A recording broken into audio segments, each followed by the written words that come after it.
டேய் நான் கேட்டுக்கோடா ஸ்டோ பிரமா கொடியை தூக்கி போகிறவன் பூரா யமதர்ம உட்காந்துட்டான்டா ஃபோர் வீலரில் உட்காந்துருக்காண்டா ஃபோர் வீலர் அப்படியே அந்த இடத்துல சப்பளம் ஆகும். ஆனால் வண்டி மோதாது ஆடாது, அப்படியே நொறுக்கி விட்டு போய்கிட்டே இருப்பான் யமதர்ம. அது வரும் திரை லோகத்தில் கணக்கு வரும் பார். புரிதா இல்லையாடா? அரசியல்வாதி கொடியை தூக்கி போகிறானா, வண்டியில் கொடி வச்சு போகிறானா, அப்படியே அப்பளமாக அப்படியே நொறுங்கி கிடக்கும். வண்டி எங்கிட்ட அப்படியே நடு ரோட்டில் அப்படியே கிடக்கும் பார். அது கூடிய சீக்கிரம் நடக்கும். தமிழ்நாடு தான் முதல் கணக்கு நடக்கும். ஆனால் யமதர்மனை உட்கார வச்சுட்டார் கொடியில். இனிமேல் காலியாகிட்டே இருப்பான் அரசியல்வாதி.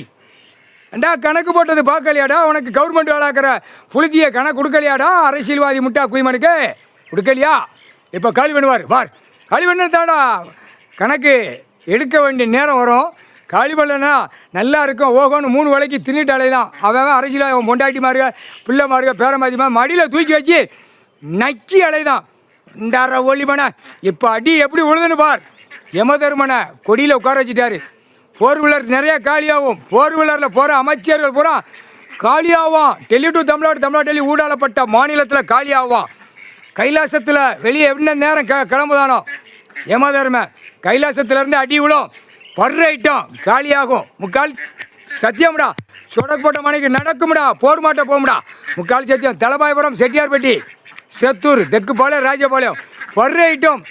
யமதர்ம வெளியே கிளம்புற நேரத்தில் பர்ற ஐட்டம் பல லட்சம் கோடியாக வச்சு பூமி அடிக்கிற கண்டார ஒளிமானுங்க 2ஆம் நம்பர் பார்க்குற புளுத்திய போர் மாட்ட போவான்டா. முக்கால் சத்தியம்டா.